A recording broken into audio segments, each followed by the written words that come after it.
Good afternoon, a very good afternoon to everyone. Welcome to the Masterclass series on agrarian studies. I will hand over the mic to the Dean of the School of Human Ecology, Ambedkar University, Delhi, Dr. Suresh Babu. Thank you, Buddha. Friends, good evening and a warm welcome to the School of Human Ecology's Masterclass series on critical agrarian studies and to today's theme, water. We are privileged to have with us today Professor Mihir Shah, who really does not need an introduction to an audience on agrarian studies and water. At AUD, we have been fortunate to have benefited from a long association with him. He has been a member of our academic council, and he was also our keynote speaker and chief guest at our 7th annual convocation, in which he spoke on a slightly different thematic on the political radicalism of Ambedkar's spirituality. That was the talk he gave there. And for those of you who are interested to access this talk, this is available online, and the paper is also available online. Professor Shah, thank you very much for agreeing to be here with us today, and a warm welcome. I would also want to thank Professor Meghla Krishnamurthy, whom most of you have already met before, who has agreed to be the moderator for this session. Not taking much more time, I request my colleague and the main Sutradhar of this Masterclass series, Professor Asmita Kabra, to formally introduce the speaker. Thank you. Thank you so much, Suresh, and a very warm welcome to this wonderfully diverse global gathering of people to the second masterclass in critical agrarian studies. This series has been curated by myself and Dr. Meghla Krishnamurthy and Dr. Buddhaditya Das. I'd like to begin by saying that at the School of Human Ecology, the focus of critical agrarian studies is on a very particular kind of landscapes and geographies that we have now come to refer to as marginal ecologies. These are grasslands, deserts, drylands, forest frontiers, swidden cultivation areas, and high mountain landscapes, not just in India, but elsewhere too. And this is because we believe that in contemporary times, these landscapes are becoming the focus of very intense debates on development and sustainability. The land and the resources of these areas are of interest to industry on the one hand as potential sites for mining, hydroelectrical projects, solar and wind parks, salt panning, cement plants, special economic zones, and as well as for biodiversity conservation efforts. Caught in the middle of these conflicting pressures are the economically poor and predominantly rural and also increasingly mobile people who inhabit these marginal ecologies. So the everyday lives, livelihoods, situated histories, political struggles, and changing socio-cultural realities of such communities are our focus of agrarian studies at the School of Human Ecology. And in this light, it's such an honor to have with us Professor Mihir Shah. And as Dr. Babu said, for those who are working on water issues in India, he requires absolutely no introduction at all. And nor does the brief time available to me allow me to do any justice to his remarkable contributions to India's public life. One of the most eminent and thoughtful public intellectuals of our time, Dr. Shah straddles with immense ease and humility the often very detached worlds of academia, grassroots action, and policy making.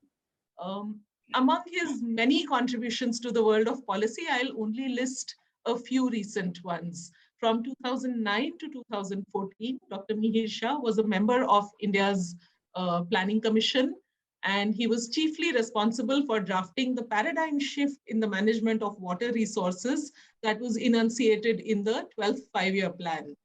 In 2015, the Government of India invited him to chair a committee on restructuring the Central Water Commission and the Central Groundwater Board, and also to chair a committee to draft the National Water Framework Law and the Model Groundwater Sustainable Management Bill. He chaired a task group set up by the government of Karnataka, which drafted a new Karnataka state water policy in December 2018. In November 2019, the government of India invited him to chair the committee to draft India's new national water policy. And I think we will see that very soon in the public domain. Switching to his academic avatar, Dr. Shah is a distinguished professor currently at the Shiv Nadar University, where he has designed a global first of its kind master's program on water science and policy. He, many years ago, he completed a much acclaimed doctoral dissertation at the Center for Development Studies in Kerala. And then he taught at the same center for some years. And personally, for me, his book on India's drylands was an eye-opener when I was working on my own PhD in the Central Indian landscape, because it was one of the rare texts written by an Indian economist, which placed the ecology of the drylands at the center of development planning for the Adivasi inhabitants of these regions. Dr. Shah's journey as a development practitioner dates back to, again, many decades, to when he resigned from the Center for Development Studies to explore the fresh terrain beyond the ivory towers of conventional academia. And this culminated in the year 1990 in the formation of Samaj Pragati Sahyog, or SPS, an organization headquartered in a remote tribal village in central India, and was inspired by the life and work of Baba Amte. So today, SPS is one of India's largest grassroots initiatives for water and livelihood security. And Dr. Shah has spent the last 30 years living and working in some of the most disadvantaged tribal areas of the country, forging a new paradigm of inclusive and sustainable development. Today, I was remembering my own visit to the Samaj Pragati Sahyog offices and field area in 2004, and I can personally vouch for the organization's massive contribution in demonstrating that it is indeed possible to achieve praxis between theory, practice, and policy on the ground and make it work out. I now hand over to today's chairperson and moderator, Dr. Meghla Krishnamurthy. She was the speaker at our inaugural masterclass, is a fellow conspirator to hatch this series. She's a faculty at the Ashoka University and a senior fellow at the Center for Policy Research in New Delhi. So over to you, Meghla, for housekeeping rules, and then on to Dr. Shah's talk. Thank you so much. Thank you. Thanks so much, Smita. It's a great privilege and pleasure to be here this evening. So good evening and good morning, good afternoon, or later evening, depending on where from in the world you are joining us from. So just a few quick housekeeping rules and then we can get started.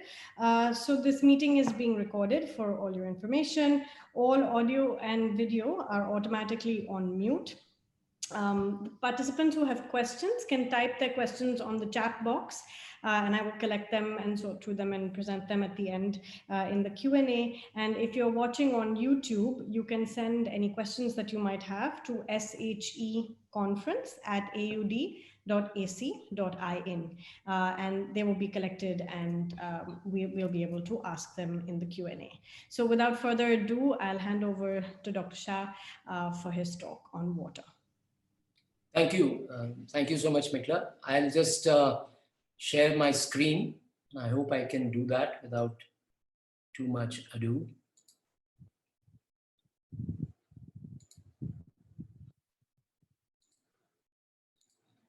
Is that visible? Yes. Yes. I hope the entire screen is visible. Right? Yes. Okay, great. So really for me, it's such a pleasure to be giving this talk, especially organized by Ambedkar University, Delhi, an institution very close to my heart. And as was said earlier, I've had a long association with it. I'm speaking as part of a series of lectures on agrarian studies, and I was asked to talk about water. So that's why the title of the talk that I've chosen, which is in front of you, is Transforming Water for Agriculture and Transforming Agriculture for Water in India.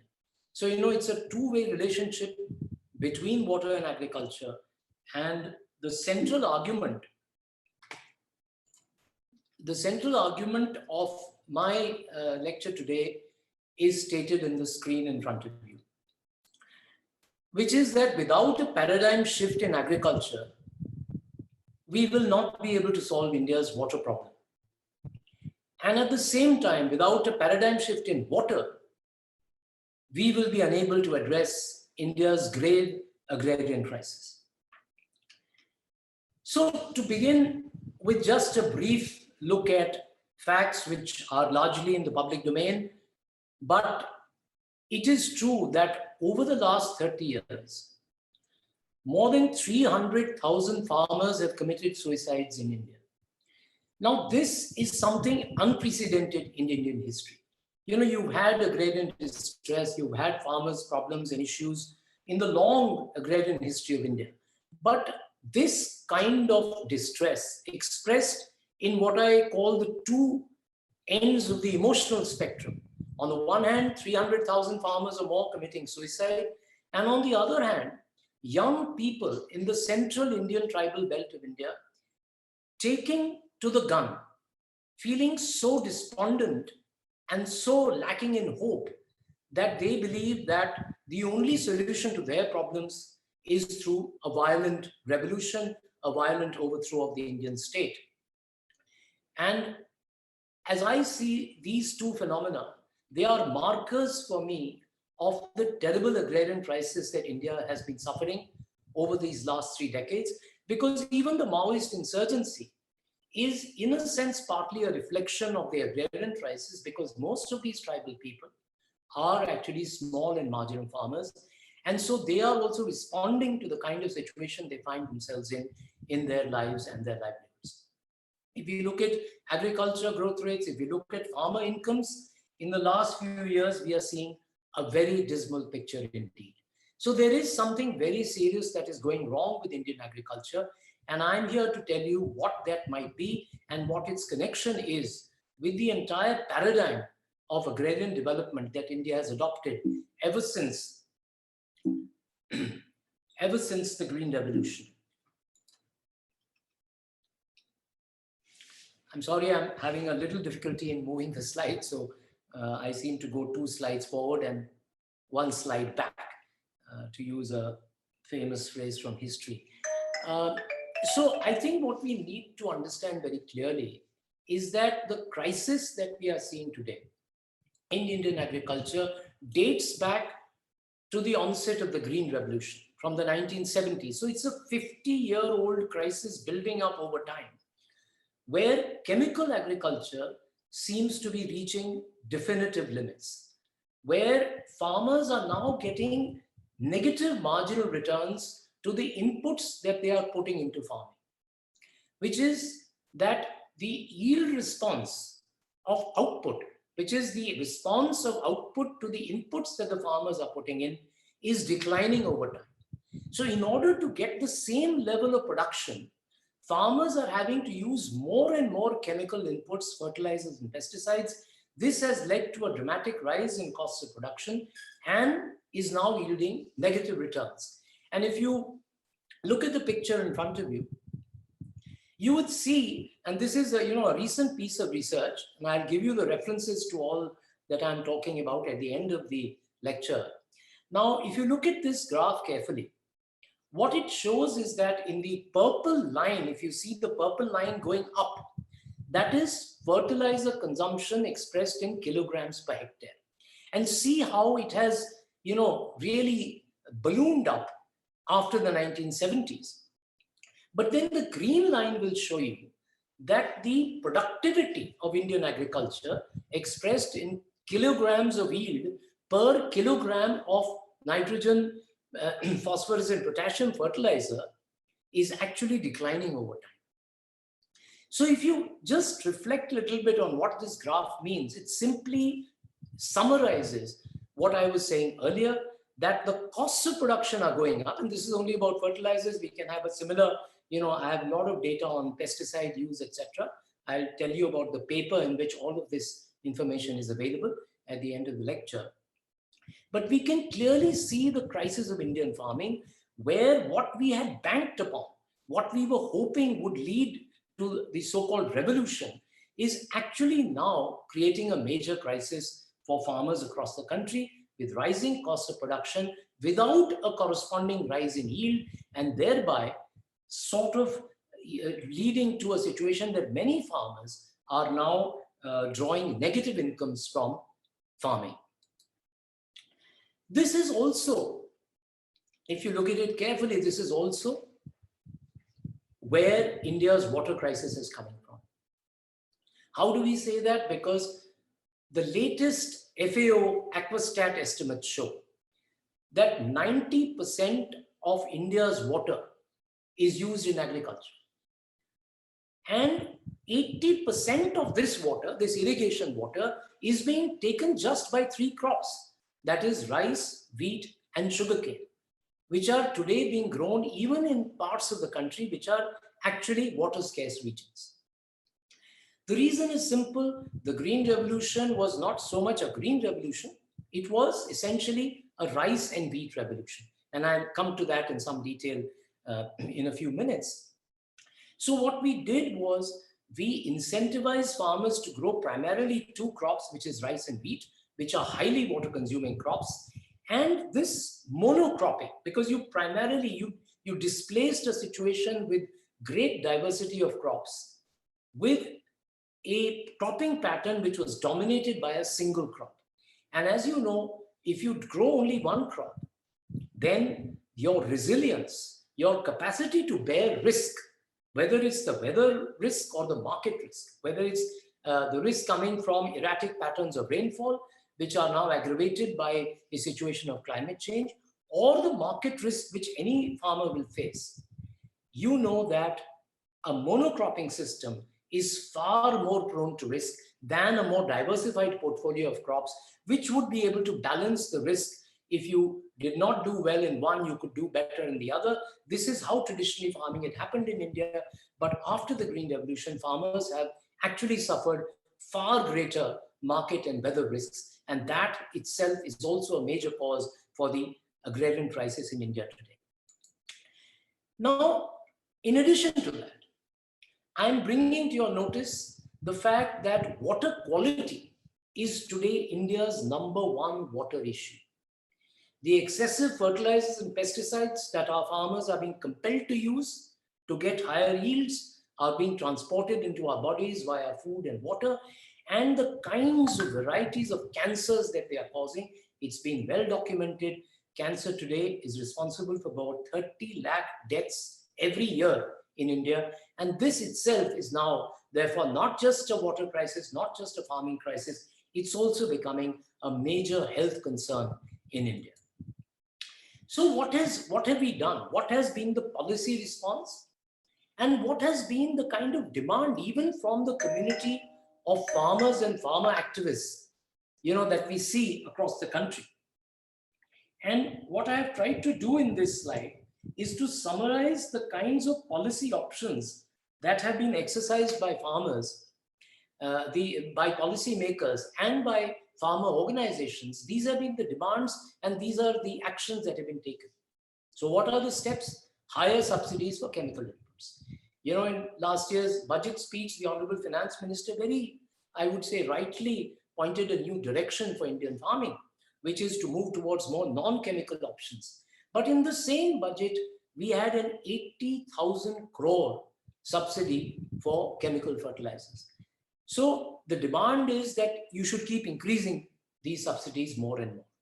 Or the demand is that we should waive the loans that the farmers have taken from banks. Because farmers are in a crisis, they are unable to pay the loans, so we should go in for loan waivers.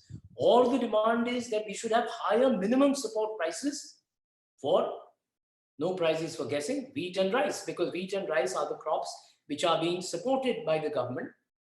And the demand is for even greater increases in the MSPs for wheat and rice. And finally, the new kid in town, the new flavor of the time is basic income support. So just transfer money to the farmer, keep giving cash to the farmer, and somehow, by waving a magic wand, the agrarian prices will go away. But I'm sorry to say that's not going to happen.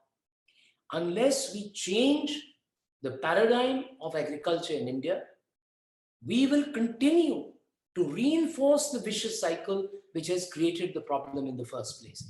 If we continue to give subsidies in the direction which are leading to the destruction of Indian agriculture and Indian farmers, we are not going to solve the problem. Loan waivers, if the fundamental nature of agriculture does not change, are not going to make a difference. If you only have higher MSPs for wheat and rice, you are not going to change the cropping pattern in Indian agriculture. And as I'll explain in a few minutes, without doing that, India's water or farm problem cannot be solved. And basic income support, supporting the same farming system, is not going to help any farmer. It's just going to postpone the problem maybe by a few months, because down the line, the farmers are caught in a vicious cycle from which they are not being able to get out, because the same paradigm has been there for the last 50 years and it's not been changed yet. So I'm here to commend to you a paradigm shift in agriculture. Now, the first element of that paradigm shift has to be diversifying the cropping pattern to align with the diverse agroecological conditions found in different parts of the country. The greatest strength of this country is its diversity. Let us not make it our weakness. Let us not enforce monoculture, then create a crisis and then bemoan the diversity of conditions. Rather, let us respect the diversity that we have got, which means there are areas of the country where growing rice and wheat on a large scale makes perfect sense. They are the water abundant areas in the eastern parts of India. But in Punjab and Haryana, in Maharashtra, to grow sugarcane does not make any sense. You cannot continue to grow water intensive crops in areas which have very low rainfall, which are not suited for the growing of water intensive crops, and then hope that by increasing the MSP or giving a loan waiver or giving a cash transfer, you'll be able to solve the problems of farmers. Without alignment of cropping patterns to the agroecology of this country, we will never solve the problem of farmers or the problem of water. The second major element of the paradigm shift has to be that we move away from this heavy chemical input-based farming towards what I call nature-based farming solutions and water-saving techniques. And my proposition here is that this will not only solve the problem of the farmers' incomes, of water security, it will also lead on to river rejuvenation, to an improved soil health, and improvement in the health of consumers. And I'll just want to explain how.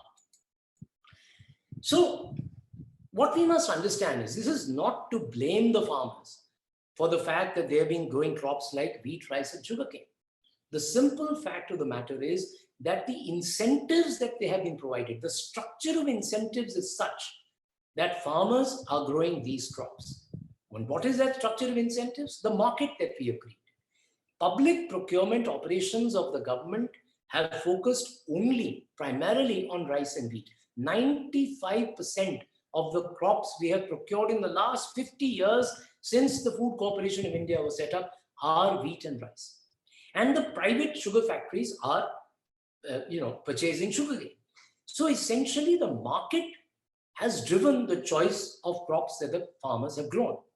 The first step, therefore, to solve India's water and farming problems is to introduce low water requiring, resilient and nutritious millets, pulses and oilseeds into public procurement, which gives you a huge market assurance, which will slowly incentivize the farmers to move towards diversifying their cropping pattern.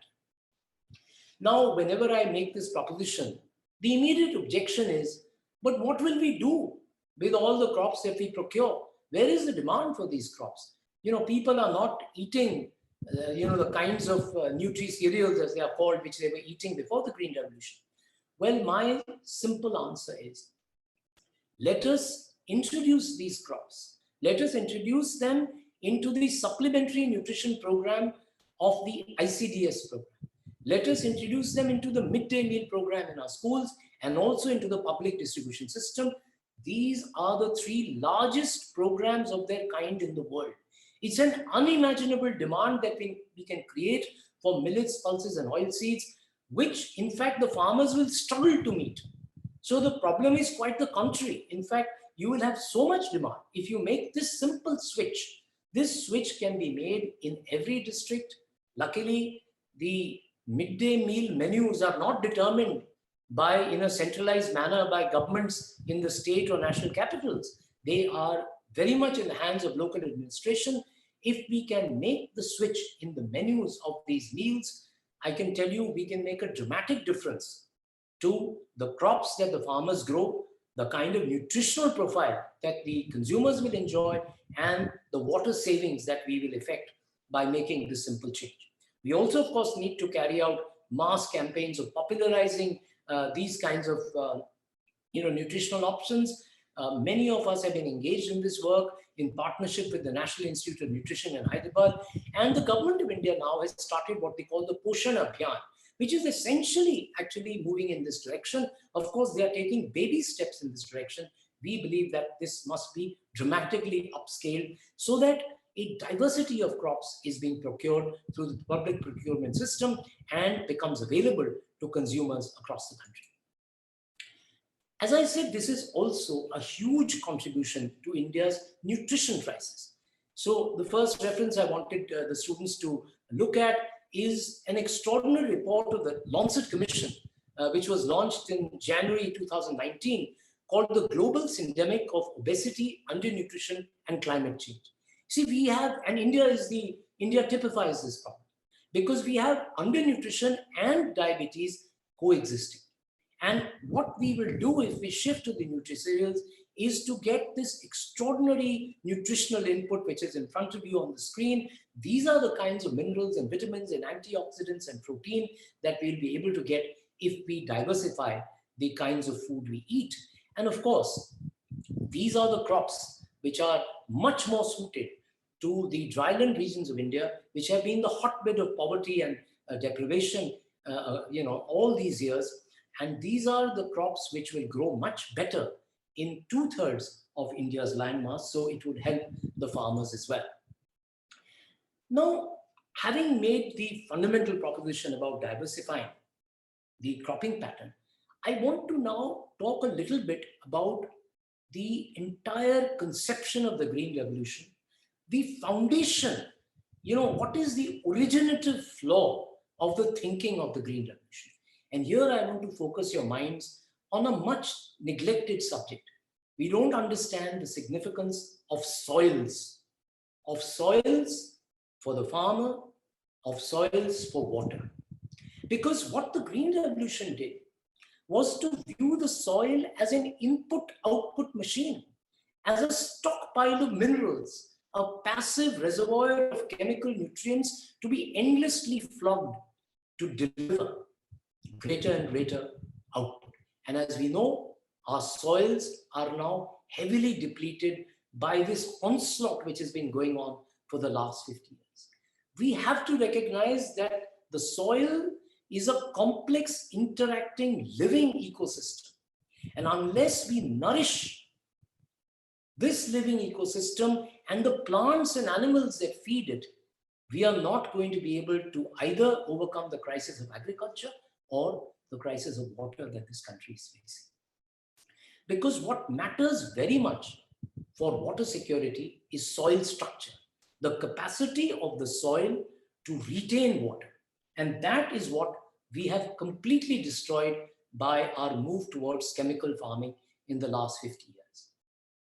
So we need to move towards exploring alternatives to chemical agriculture, move towards natural farming approaches so that we can reactivate what is called the soil food web, which leverages biological synergies among numerous plant and animal species, from soil fungi to trees, from soil bacteria or worms to livestock. See, the important thing is we need to value the smallest life form, because each of those makes a huge contribution to food and water security on this planet. And the way in which the soil food web operates is an extraordinary wonder to behold. I have put it down on these slides.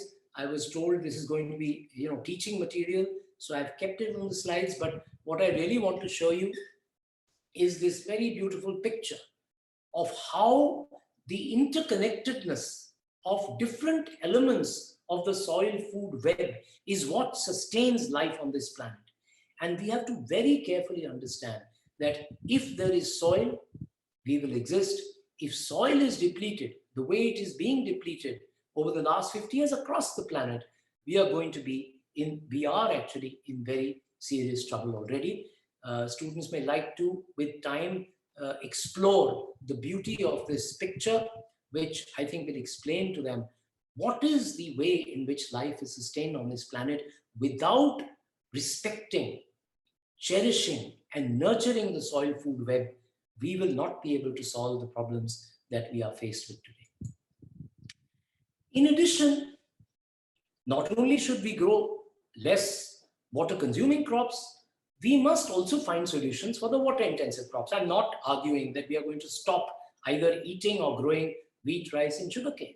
What I'm saying is that there are options which have been tried and tested on the ground, both by research institutions, civil society organizations, and government organizations, such as systems of crop intensification, drip and sprinkler irrigation, and most importantly, what we have neglected, the propagation of water-saving seed varieties based on the local germplasm.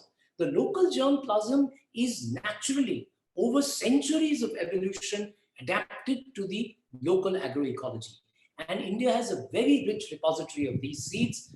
We must try and build on that repository to solve the problems that we are facing, both, as I said, of farming and of the water crisis. Now, this was a very summary view, because of the shortage of time, of what the changes we require on the farming side are. Now I want to share with you the kind of paradigm shift that is required in water, because there are very many changes that we need in the way the management and governance of water is happening in our country. First, let me draw your attention to groundwater. You know, this is the most neglected part of the water landscape in India. The last 40 years, 84% of our irrigation has come from groundwater. Groundwater meets more than 80% of India's drinking water needs. And it has been the foundation of India's food security, but remains a blind spot in our water resources planning. Today, what has happened is that the resort to deeper and deeper drilling through bore wells and tube wells, which was the magic wand of the Green Revolution, has now become part of the problem itself. 60% of India's districts either suffer from groundwater over-extraction, that is falling water tables, or very serious water quality issues. Now, this is a result of our, again, neglecting the diversity that we are blessed with. We must understand that India has very many types of what are called aquifer formations. Aquifers are the underground storehouses of water. We have 2/3 of India is underlain by what are called hard rock formations. What does it mean when there is a hard rock formation? When you draw water from below the ground, it takes a very long time for that water to again collect below the ground. If 2/3 of India is hard rock, and we have done very deep drilling of groundwater in these regions of India, it is no surprise that the water table has fallen. And what we have forgotten is that groundwater is a common pool resource. The water below the ground, below, let's say, my farm, actually extends beyond the boundaries of my farm and is shared by the farmers who are also cultivating, alongside me. And we have to recognize that the way we have exploited groundwater through individual atomistic extraction from below the ground is a major reason for the falling of water tables, and is actually also a major reason for the drying up of our rivers and the springs, which have been the sustenance of water in the mountainous regions. Now, in order for you to understand what I'm saying, there are two animations which I'll show you, which have been prepared by my organization SPS. We have a community media unit which has been doing extraordinary work, making films and audiovisual content which helps understand some of these points better. So I'll let you watch this animation, which explains how a common pool resource like groundwater is destroyed as a result of individualized extraction from below the ground. So this is, you can say, the situation before the Green Revolution, where everybody was taking water from the aquifer through their wells. Then with bank credit becoming available, some farmers drill deeper. And as you know, water finds its own level. So the tube well has lowered the water table so that the wells which were earlier getting water have run dry. But then begins the mad race for the bottom. More and more farmers drill deeper and deeper for groundwater. And what happens is that as this extraction proceeds apace, slowly, even the farmers who were being able to put in the resources to drill tube wells are getting deprived of groundwater till the day comes when everyone, including the richest farmer, the most resource farmer who had the deepest tube well, all of them have run out of water. This, by the way, is not fiction. This is exactly what has happened in India over the last 30 years, where more and more farmers have faced a situation where their groundwater has been completely exhausted. I will now show you the next animation, which will illustrate how the over-extraction of groundwater has led to the drying up of India's rivers. So here is the situation, the original situation, if you like, before the Green Revolution, where there is a river and there is an aquifer. And this is a river, see, after the monsoon is over, after the monsoon rain is over, India's rivers get their water from the base flows of groundwater.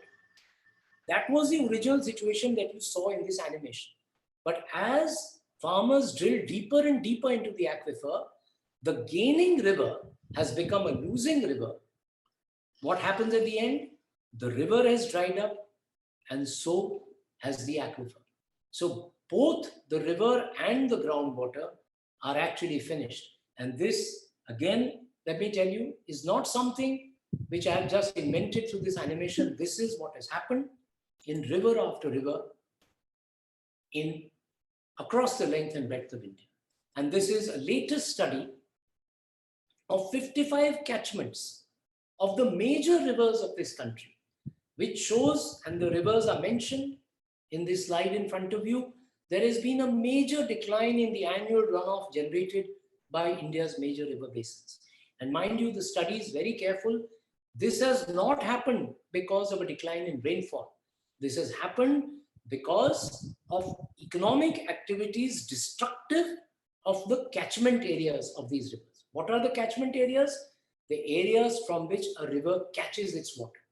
If you over-extract the groundwater, if you destroy the natural flows of water, if you deforest the catchment areas, then this is what tends to happen to our rivers.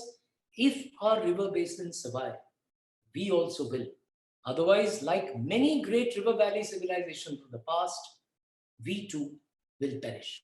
So there is something we must learn from the experience of our river systems over the last 50 years.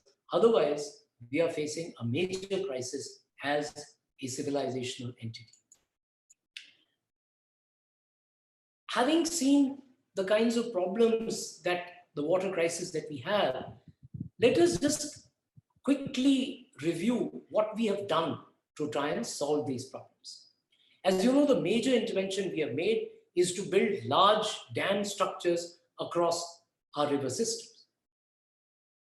The latest estimate is that we have spent 400,000 crores in building major and medium irrigation projects since independence.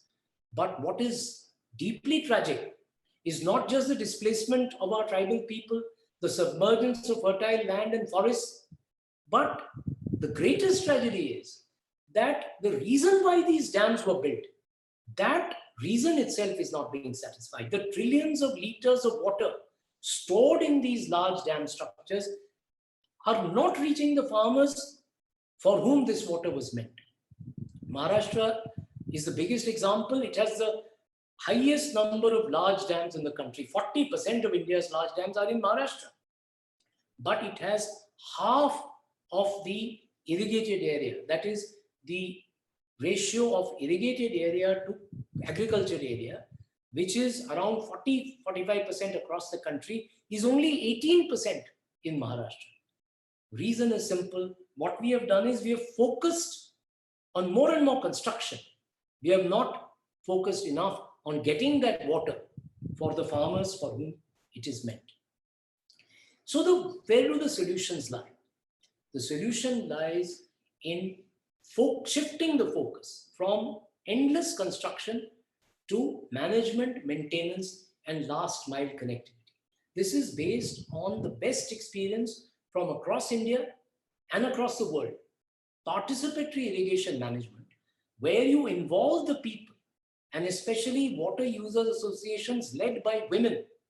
When you hand over the last mile connectivity, the minor structures in the field channels to farmers, then we find that we can add millions of hectares to irrigated area at much lower cost. The latest estimate is actually 24 million hectares can be added to India's irrigated area without even building a single new large dam, by making irrigation management participatory in nature. And these are the kinds of, it's a summary of the benefits of PIM as it's called. You don't have to acquire land, you don't have to do resettlement and rehabilitation, no major construction is involved. And I'm sorry, irrigation has been a major hub of corruption in this country. There is no contractor, politician, official nexus. There is no cost escalation. You know, the last time we did this estimate for escalation, that is the original cost of a dam and what it finally is when it's completed, it was 1,382%. You know, to be honest, I can't even think immediately of what that figure exactly means, but it means that you're spending far more than what you had actually, allotted for building that dam. And that is why you are constantly getting more and more delays in the construction of these projects.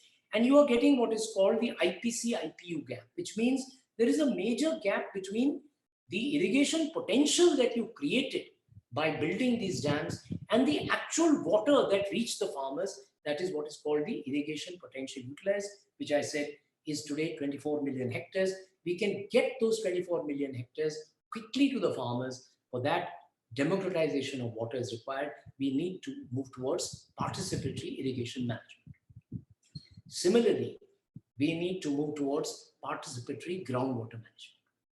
You know, when people hear of groundwater being overexploited, the first instinct is, there should be a law, we should prevent these people from doing this, we should send inspectors.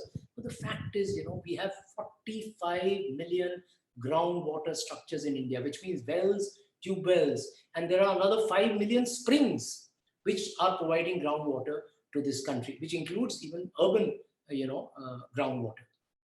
Now, can you imagine if we tried to send inspectors to try and control the overexploitation of groundwater? It would just spawn a new industry of corruption. But there is a very simple way forward, which has been blazed, the trail has been blazed by farmers, more than 1 million farmers in Andhra Pradesh, Madhya Pradesh, Maharashtra, Sikkim, and Kutch. Some of this work I have had personal experience in doing. And this is based on informing the farmers, informing the primary stakeholders of the aquifer characteristics. How much water is there? If you have the following cropping pattern, how many years will this groundwater last? If you change the cropping pattern towards less water consuming crops, you can actually probably use this groundwater in perpetuity. So once farmers understand in simple terms, what is the nature of the aquifers from which they are drawing the groundwater, they are able to change their cropping pattern, what is called, they can do crop water budgeting. The primary point I'm making is that we must move away from supply-oriented solutions. We keep thinking that we can endlessly increase the supply of water, but we have not focused on the demand side. We have to see that if we continue the pattern of demand as it has been going, we will soon completely run out of water. So crop water budgeting becomes a very important part of how you can manage groundwater both sustainably and equitably. So we must move towards participatory groundwater management in this country. We also have to really seriously think about river rejuvenation. You know, people talk of the incredible medicinal properties of the Ganga. Now, some people dismiss this as superstition. Others devoutly believe in it. The fact is, scientific studies have been done, and the water of the Ganga in its pristine form does have medicinal value. And guess where that medicinal value comes from?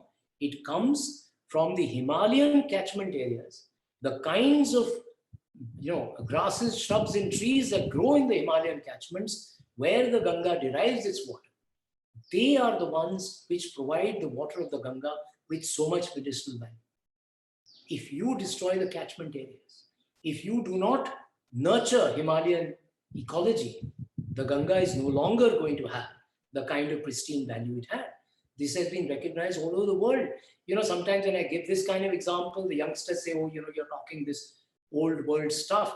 But let me tell you, in a city like New York, which many people admire, you would be happy to know, or you may be surprised to know, that the city of New York worked for decades with the people living in the catchment areas of New York to try and persuade them to nurture the catchment areas so that New York could get pristine water of the highest quality.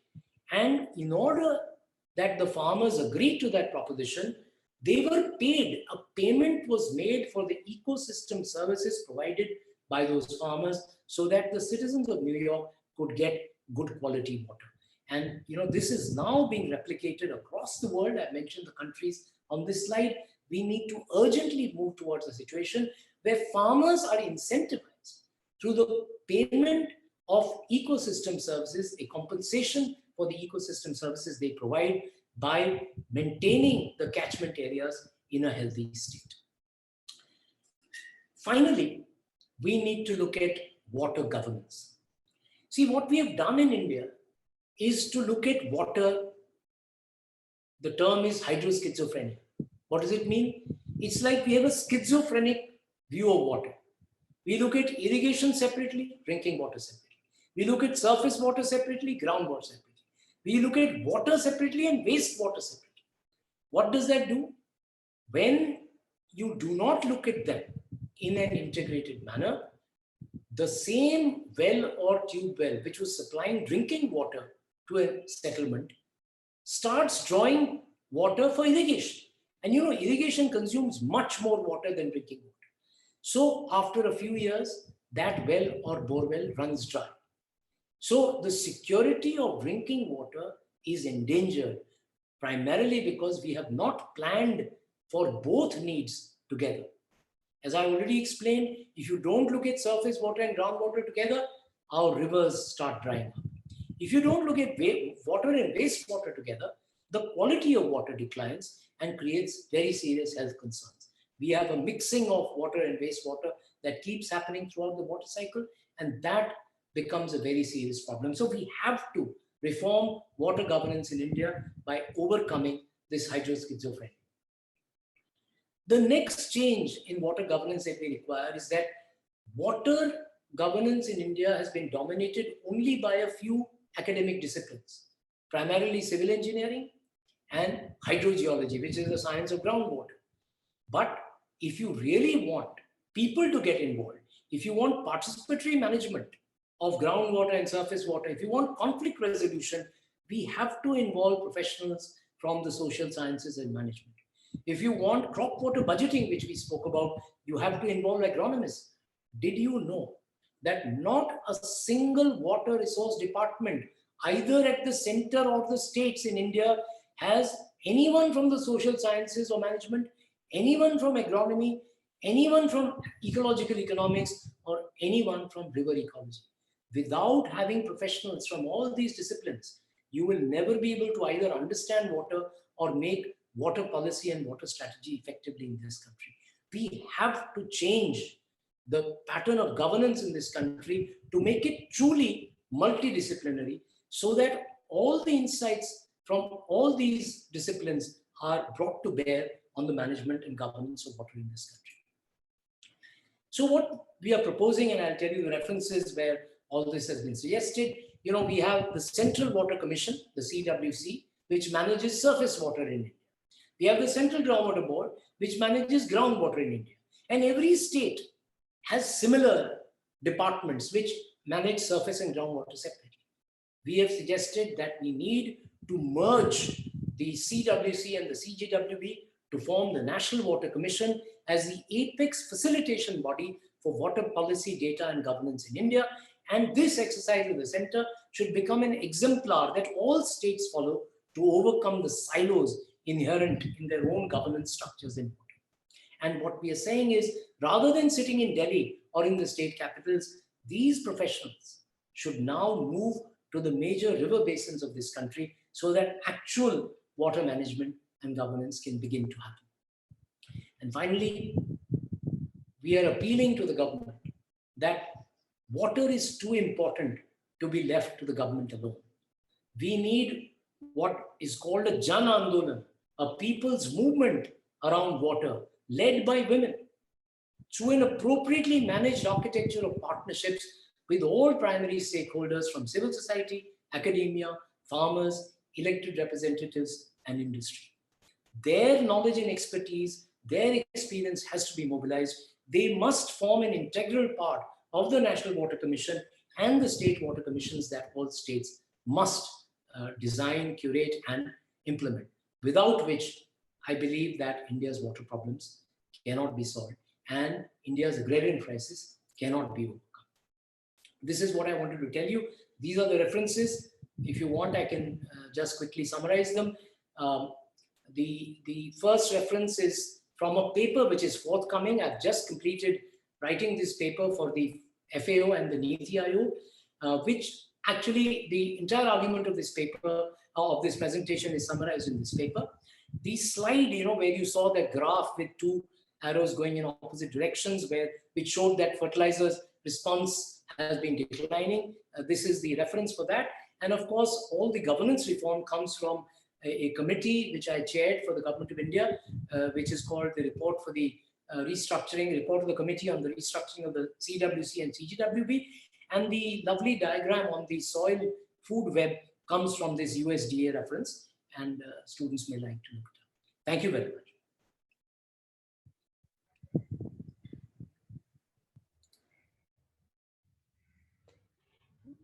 Thank you so much, Mihir, because I think what you gave us was such a complex story that is both the interconnectedness of how we need to think and approach water, agriculture, and both the agrarian crisis and the water crisis, and with a great deal of urgency.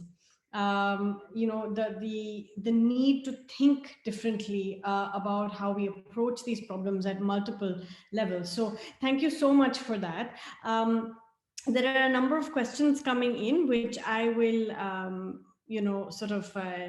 come in on, and they're all sort of linked to the political economy and some specific questions around agriculture.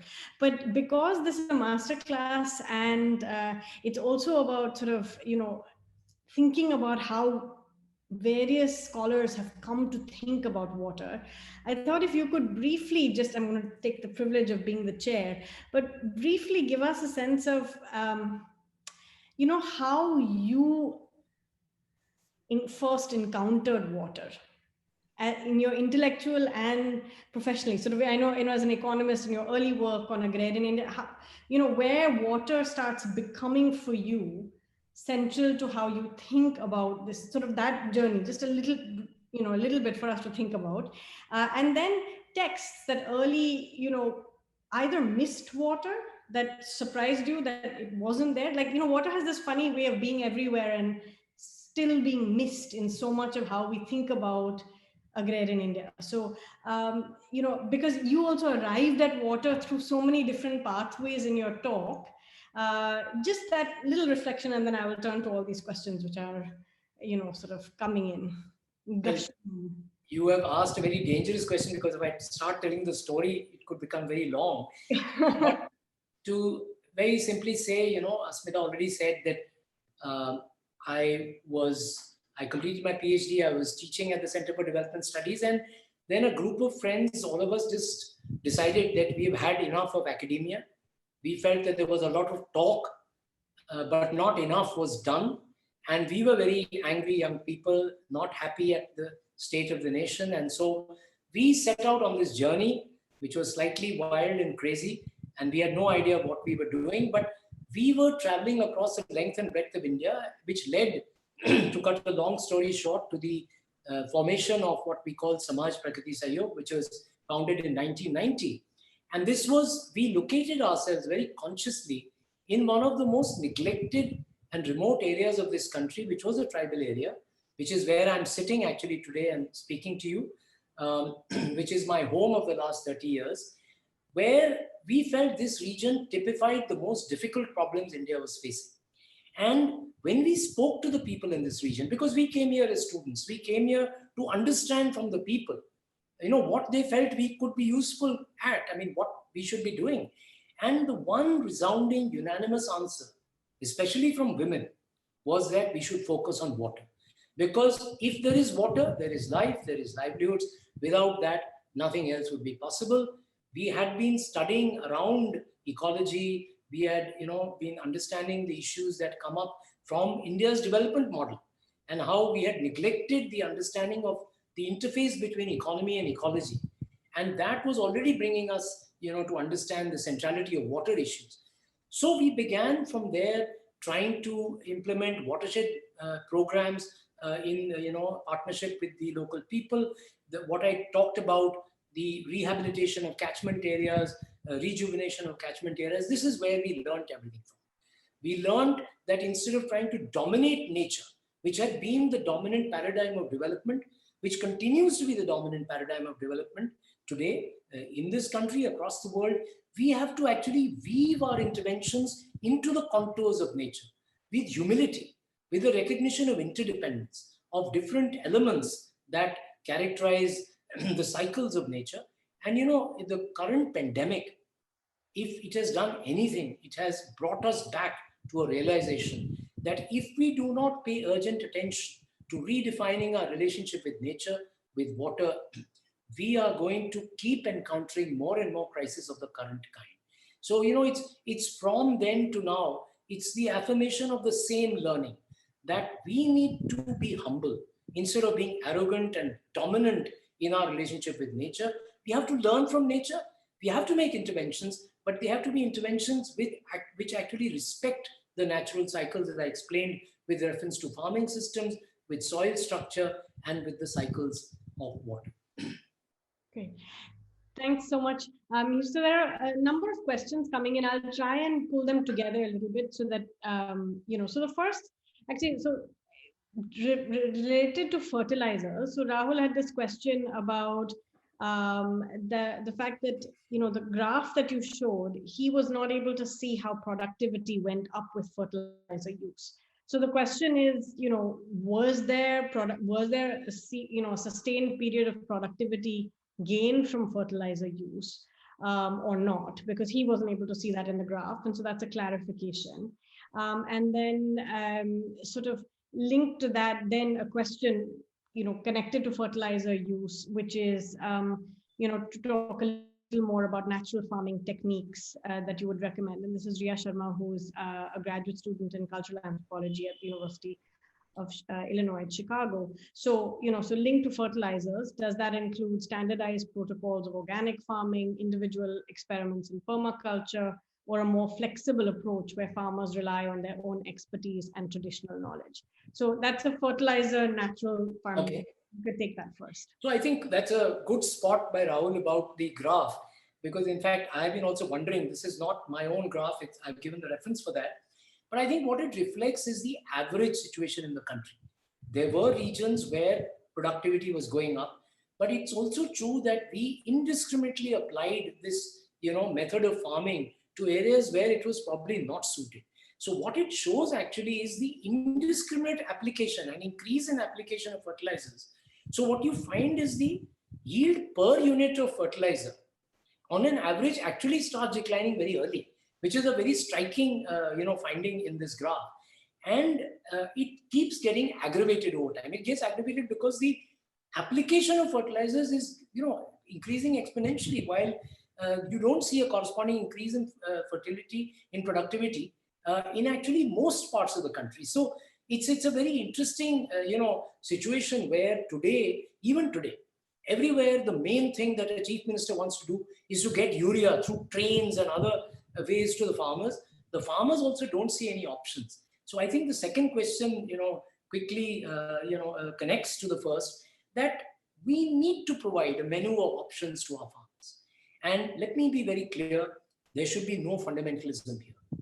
The tragedy in Andhra Pradesh to begin with was that the fundamentalism of the Green Revolution was being replaced by the fundamentalism of what was called zero budget natural farming. Now, let me make it very clear, whatever, with some good fortune, I have been engaged in farming for the last 30 years. There is no farming which is zero budget. So let's be very clear about that. I'm glad that the government of Andhra Pradesh now has withdrawn the word zero budget under pressure from a lot of us who very strongly believe in the option that they are trying to create. But the fundamentalism we have to reject. So I think India, as I said, is a land of great diversity. And that diversity must be matched by the diversity in our approaches as well. So, the slogan that we are adopting today is, let 100 flowers bloom. Let there be different approaches depending on the different agroecologies of this country. Already, there are many well-established practices, such as non-pesticide managed agriculture, low external input sustainable agriculture, biodynamic agriculture, conservation agriculture. All of these, I think, are extraordinary efforts, but all of them are today at a very small scale. And what we are therefore pushing the government at the center and in the states is to change their policy vis-a-vis farming by shifting the structure of subsidies. I mentioned the 80,000 crores given to chemical fertilizers, but what subsidies are we providing for organic manure? I don't believe that we don't need organic manure. That's my view. If some natural farmers don't agree with that. The point is, these disagreements, let them flower. Let us all, in fact, I believe that we should study each of these experiments. So, we are now putting into place protocols for the evaluation of different forms of natural farming, if you like, where we understand the pros and cons, the strengths and weaknesses of each approach, which is what we didn't do with the Green Revolution. It was one size fits all. So what we must understand is the availability of inputs that the non-chemical farming requires is a very serious problem today, is a very serious constraint in forging alternatives to chemical farming. We have to, the government has to, and I would say, again, women-led self-help groups. This can be a great livelihood option. We can set up large-scale units for the manufacture of organic inputs, which include not just fertilizers. It includes, the kinds of the way in which we are managing pests. See, these are not pesticides. Let's be clear. Chemical farming kills pests. Our farming, if I may call it that, actually harnesses the power of the natural cycle that exists in nature, and so is based on things like pest repellents. So you use very interesting mixtures of leaves found in the forest, of the products like neem, of things like cow's urine, which people have a great sort of some kind of liberal allergy to.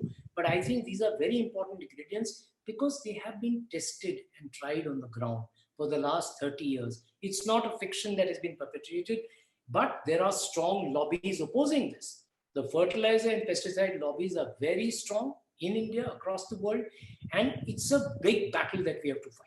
Just like in water, we are fighting a big battle to reform water. We have to fight this big battle to reform farming.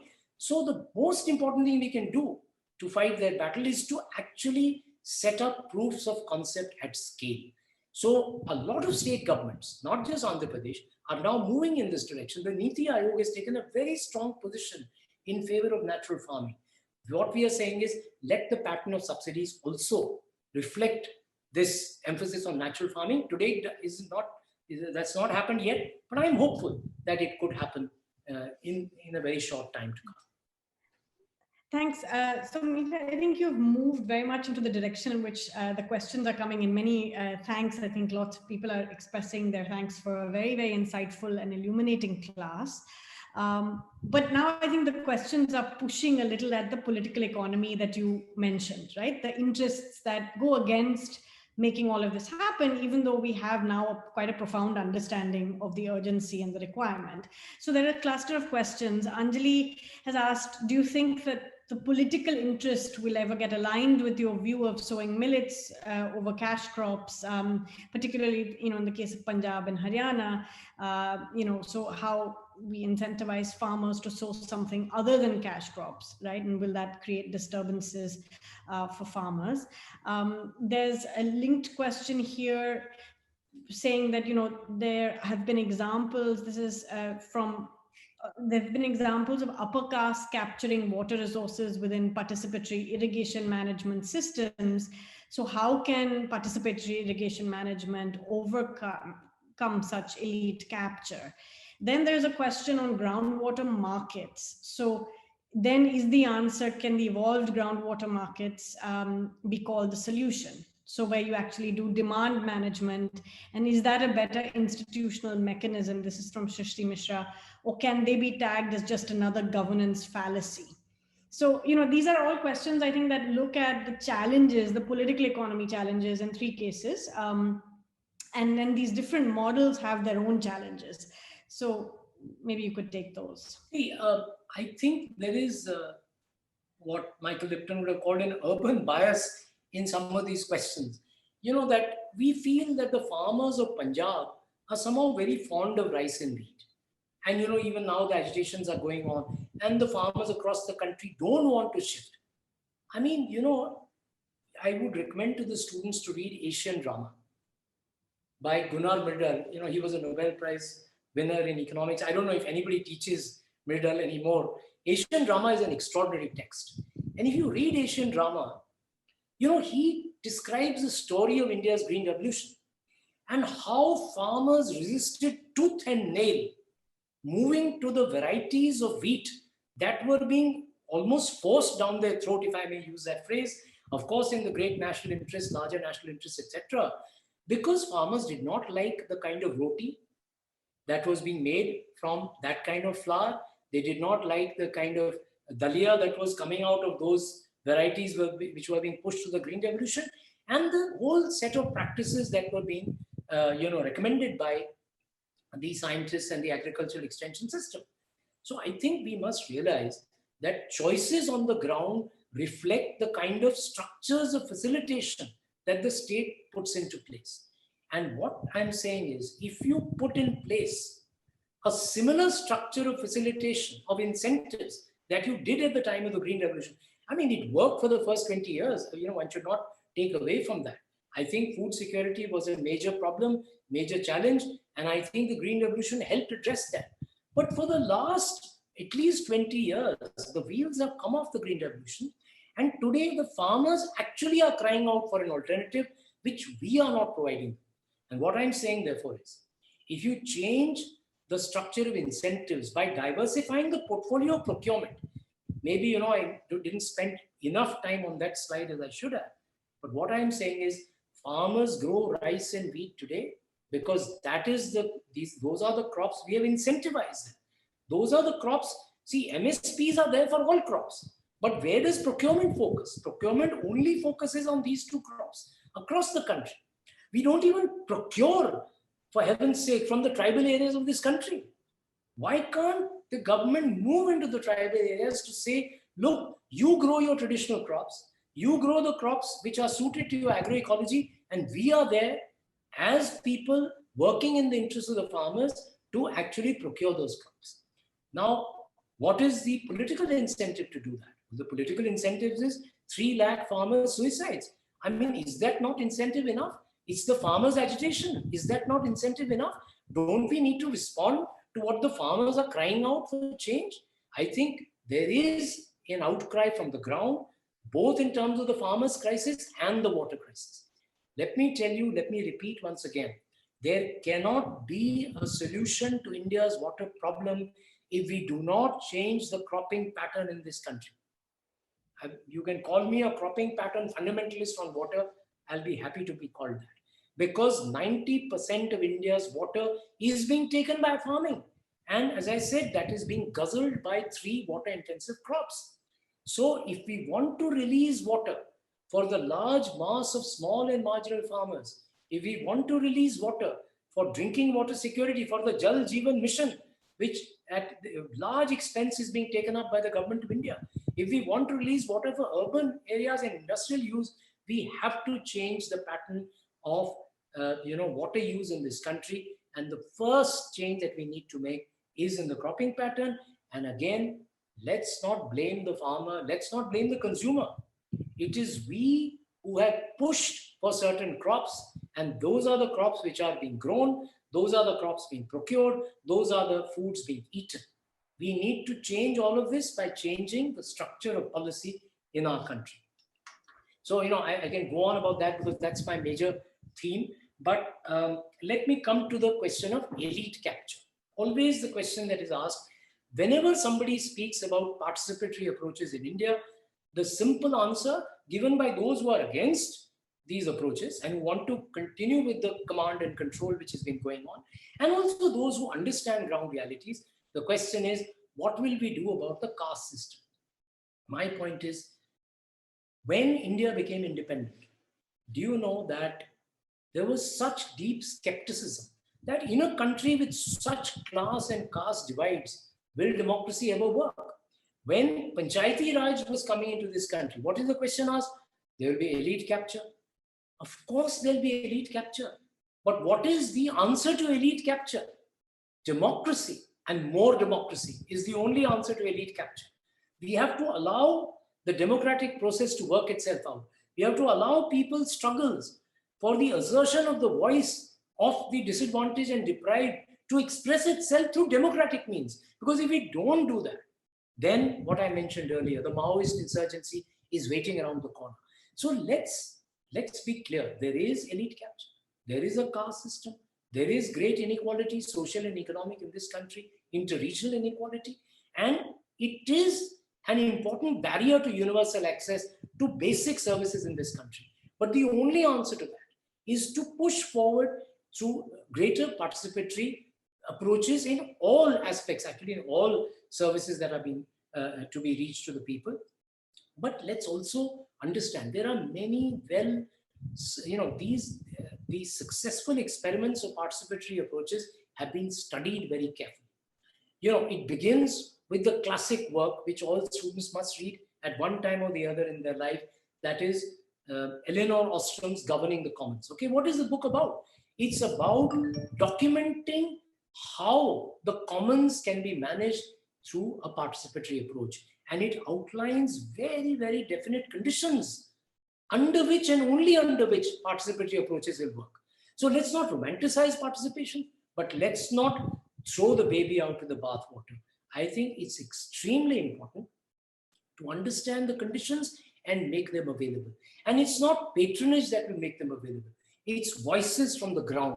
It's the pressure from the ground which makes reform happen, which makes change happen. And I would appeal to all the young people listening to this lecture. It's up to you to go out there and mobilize people, whether in rural areas, whether in urban areas, to actually voice these issues. Let issues like water and the farmers' crisis become the issues on which elections are fought and lost in this country. Let's move towards that future, and that is when participatory approaches will show their real power. Thanks. Thank you so much. Mihir and Asmita has just reminded everybody that the next session is actually on democracy, which is so important. And so it really, sets us up to think about this there. Okay, so now there are a whole range of other questions that are pouring in, and I'm again going to try and sort them out. There's a question about tobacco being a particular commodity that it actually is quite good in terms of employing people and for dry lands, but it has other sides to it. And also about oil palm and being suggested now for the Northeast. And so there's specific questions around the pros and cons of thinking about commodities that actually may be less water guzzling, but have other challenges. And along with that, actually, Rashmi Singh, who is a PhD scholar at the School of Human Ecology, asks about the connectedness of agricultural, water, and animal husbandry policies. So I think this is an important question, thinking about policy flaws. She says, in the livestock policies have also resulted in changes faced in terms of animal rearing across the Himalayas as well as the plains, and animals are indeed the critical source of natural manure. Also the associated knowledge systems and how they're fading with time, development, and the changing aspirations. That links to a series of questions that have been asked around knowledge and around science and policy. And also, then we could, because that's a huge area in itself. Yeah. No, I think, look, tobacco, I mean, look, that's why I was speaking about, it's not just about water.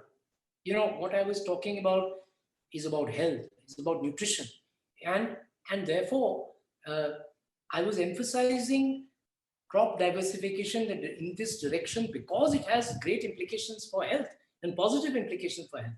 So tobacco, I mean, you know, there can be crops which are good in terms of their water consumption, but the kind of negative impact they have on human health, I think, therefore, I have not mentioned it and I would not.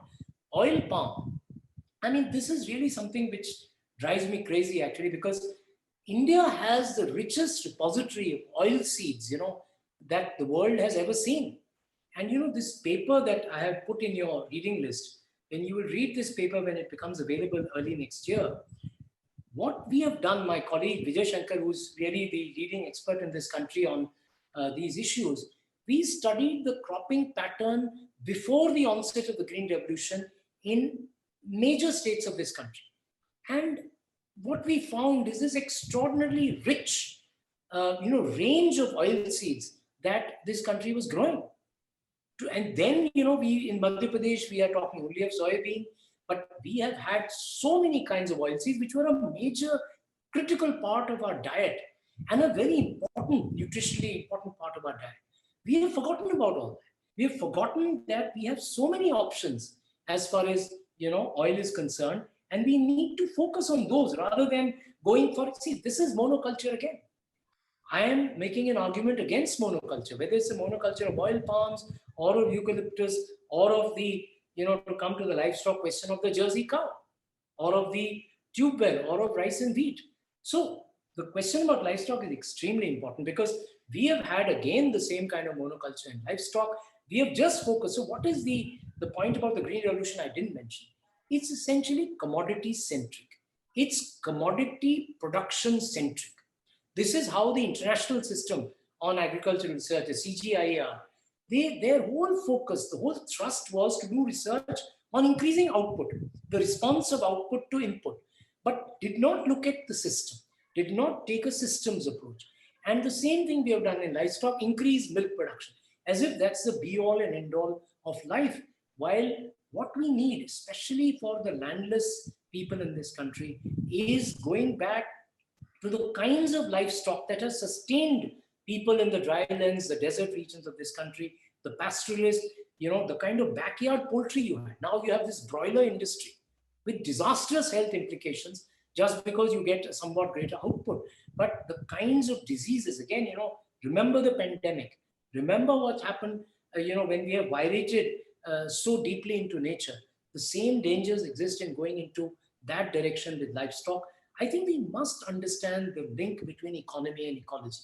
If we do not always remain cognizant of the relationship between economy and ecology, we will continue to make mistakes in our drive for endless profit without recognizing the issues of sustainability and equity, which are absolutely central and which have come home to us through the pandemic.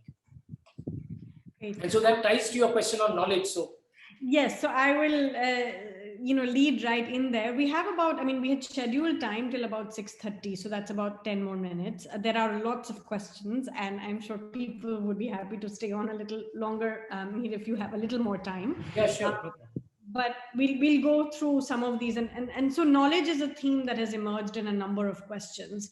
So Amit says, thank you for this very informative talk, and this. so there's this question about decentralized government systems, and that common people have much less contribution in policy making and policy implementation. And so would like to try and understand also about the complexity and difference between scientific knowledge and indigenous traditional knowledge when it comes to water-related policy making. And linked to that, and I think is a really interesting question, which is, he says, in many parts of rural India, despite the fact that water is contaminated, people use the water to drink and for other household purposes. And even if the state is supporting them to change. So thinking methodologically and as a scholar, what can one say and how can one understand how people perceive water quality? So this is about people's perceptions of water quality. I'll just list a number of questions around the same theme of science, policy, indigenous knowledge. So Suraj, again, thanks very much for the lecture, and then says, if we have three facets of the crisis, a scarcity, ignorance of agroecologies, and technological shifts, how is it even possible to think about bringing science and policy together? This is with respect to the concern that the development plans, when coupled with security, are even more dangerous. So if technical interventions are themselves misaligned and misinformed, plus then they're incentivized, how does one think about the local institutional level? Linked again to that, there's one other question, which is around, have we lost generations of knowledge already? Did we lose, and this is Shaina Sehgal, who thanks you for the breathtaking scope of your masterclass, and says, did we lose generations of integrated agricultural knowledge, including crop patterns, cultivars, water use, when the Green Revolution deprivileged it? And what do we do, in terms of the future?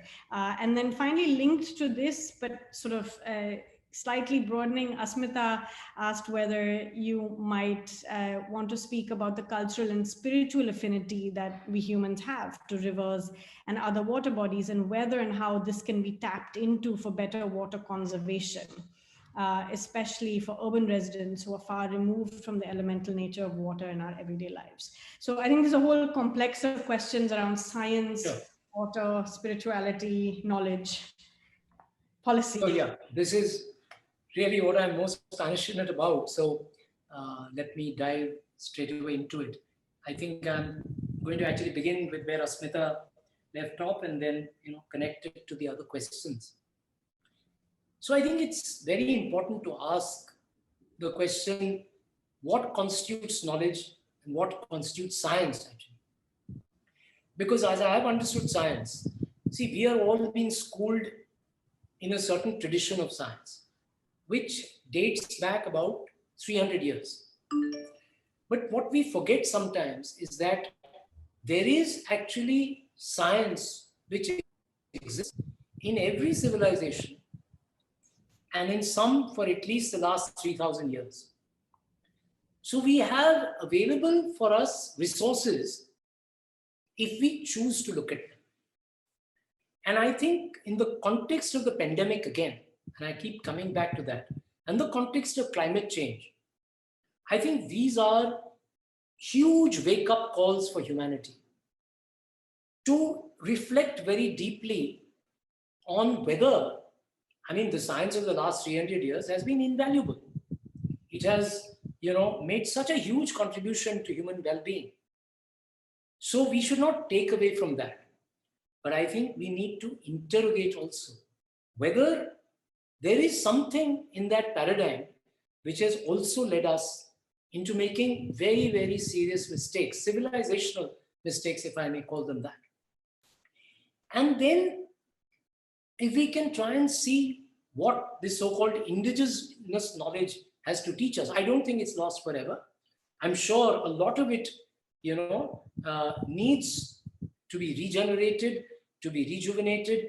There are people, I've had the good fortune of living and working among them for the last 30 years. So all my understanding is derived from the Adivasi people with whom I have worked. And I think there is huge knowledge if we choose to pay respect to it. And that knowledge tells us about a different relationship with nature. And that, incidentally, is pure science. So, sometimes we speak of science versus tradition, modern versus pre-modern. The fact is, I'm not very sure how useful the hierarchy that we set up between these modes of knowledge is. In my current explorations, I am tending to become a bit more biased towards this ancient knowledge. But you should correct for my bias in that direction. But let me tell you with all the force at my command that there is a lot that we can gain from these knowledge systems, which are based on thousands of years of experience. See, what is scientific practice? It is the practice of finding solutions to problems.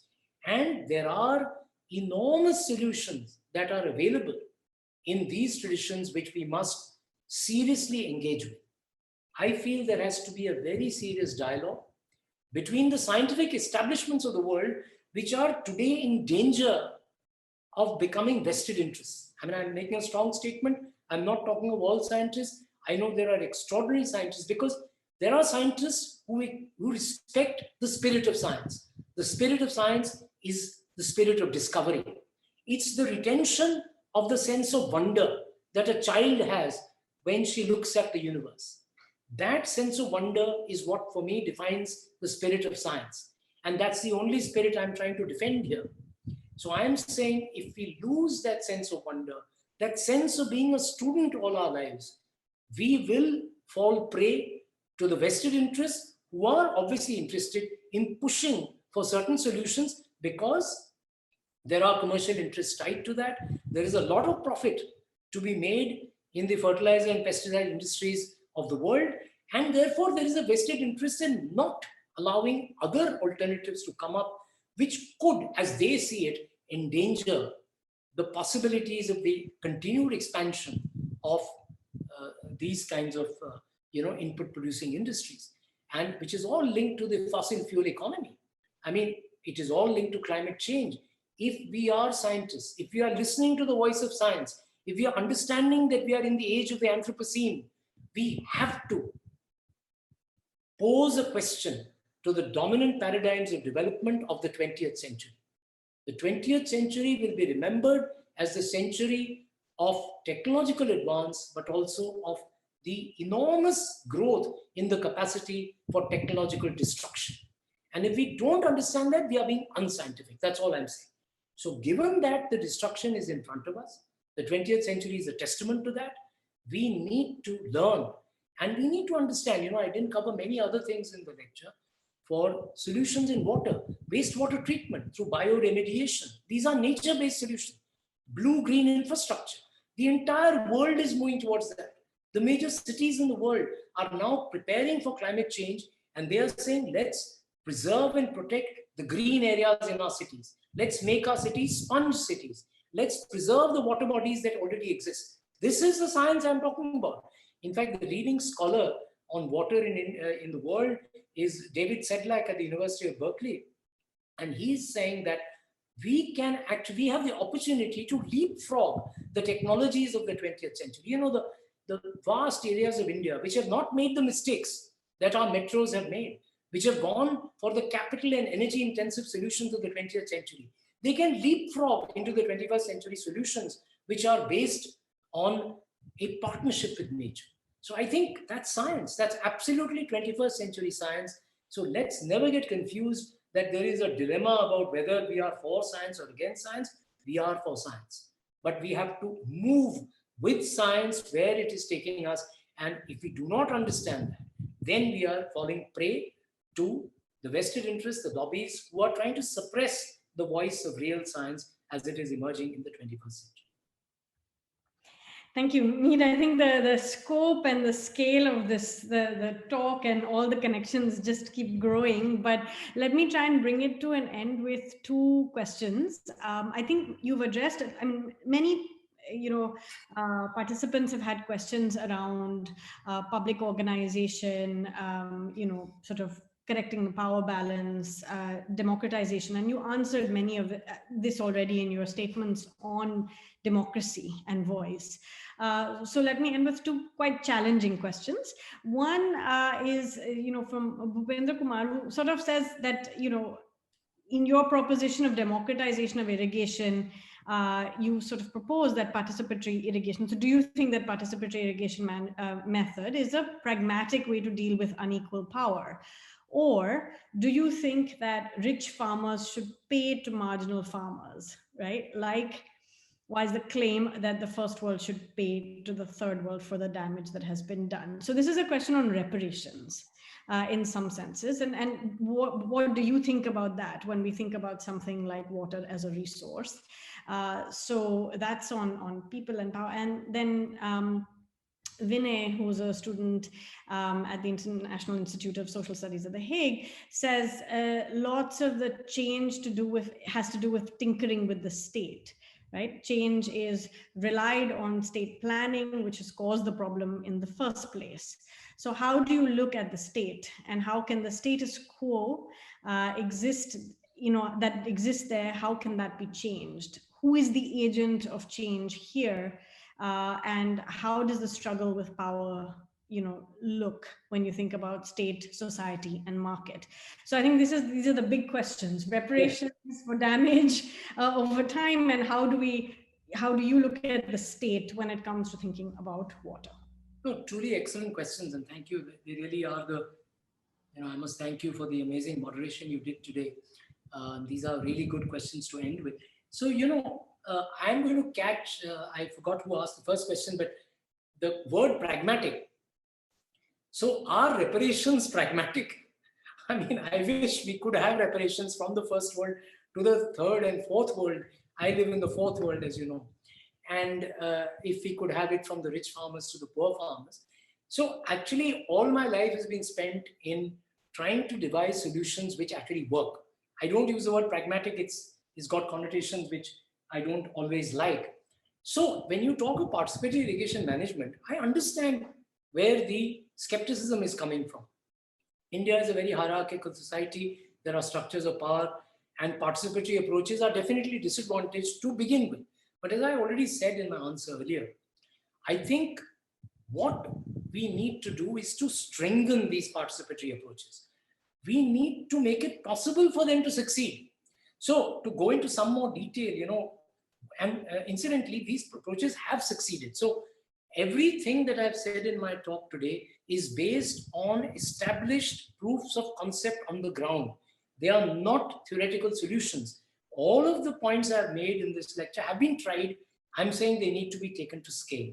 And one of the key things in PIM, in participatory irrigation management, is the retention of the irrigation service fees. Look, let's not, beat about the bush. There is a very established vested interest which is not allowing irrigation to be reformed in India. These are the vested interests who I mentioned in my slide on PIM, who have made money out of large irrigation projects. But there is pressure from the ground. And this connects with the second question which was asked. There is pressure from the ground now for change to happen because there is a serious water crisis and people want alternative approaches. And these have been tried by many state governments. So what they've done is to empower the water users associations. They have empowered the participation of women. They have made it legally mandatory for that to happen. They have made it legally mandatory for the irrigation department to let the water users association retain a lion's share of what is called the irrigation service fees. What does that do? That gives the farmers the resources to be able to manage the systems, the O&M costs of those systems, the construction costs of the last mile connectivity which irrigation requires. All of these are managed and paid for by the farmers themselves. That becomes possible only if there is an enabling state. So let me go into the second question which was asked, which is about how do I look at the state? And I think my entire lecture was really about that.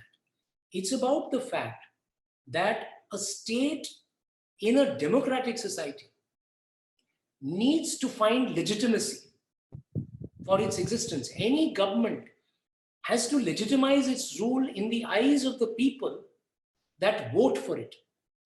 And the pressure, the legitimation pressure that is exercised upon any government is what gives us that space within which we can try and push policies in the direction of those who have been excluded, who have not had a voice for decades to come. That is the foundation of everything that I said. Everything that I said was predicated upon this possibility that a democracy allows for popular mobilization around issues which have been neglected. And I believe water and farming are the central issues of our time. Already you can see the farmers' agitation, and actually water conflicts are the dominant form of conflicts in our country today. What we need is for they to become the locus of mobilization, so that there is more and more pressure put on governments to try and change the way they have governed water. And I think that possibility exists. It exists because, as I said, the state has to legitimize its power. It exerts its power in the name of the people. And so it has to listen to the voice of those people. That is the hope. That is the strategy on which all of the propositions that I have made in my presentation are based. And let me add, that is the direction in which, if you notice, governments at the center and in the states are already moving. In the last 10 years, what we are seeing is a movement in the direction that are outlined in my lecture. It can be said democracy faces many challenges, but the only answer to that is deepening of democracy. And I think without understanding that weaknesses of democracy can be only corrected by deepening democracy, we will neither understand water, nor farming, nor democracy itself. And I think that is the answer to all the skepticism that exists around democracy. If we try and say that an authoritarian solution will work, I think there could not be a bigger mistake to be made about any of India's problems. This is what I would strongly urge all of you to recognize, appreciate, and push the envelope forward in strengthening democracy in India. All the young people of this country have a central role to play in making that happen. Thank you so much, Mihir. I think we've passed time. We have overflowed. But thank you so much for your talk and for the discussions. There's one participant who very firmly says there is no democracy left in current India to end. And so I think we have an ongoing discussion here where we have to, keep engaging and deepening our understanding, but we're out of time. It's been my privilege to learn from you, from your writings and from your work over the last many years. And it's just been a wonderful privilege to hear you today as well. I'll hand over to Buddhaditya, our third co-conspirator in the series, to deliver a vote of thanks. Thank you so much, Mekhla. It is truly my privilege to deliver the vote of thanks for the second lecture in the Masterclass series. It's thank you, first of all, Professor Mihir Shah, for delivering a truly paradigm-shifting talk. And I think I'm saying for a lot of people who heard this on Zoom and on YouTube, that I'm feeling rejuvenated after listening to you. It was truly astounding to see how you brought together everything from the to the best available scientific evidence to community media projects, and of course 30 years of experience and wisdom to this talk of 50 minutes.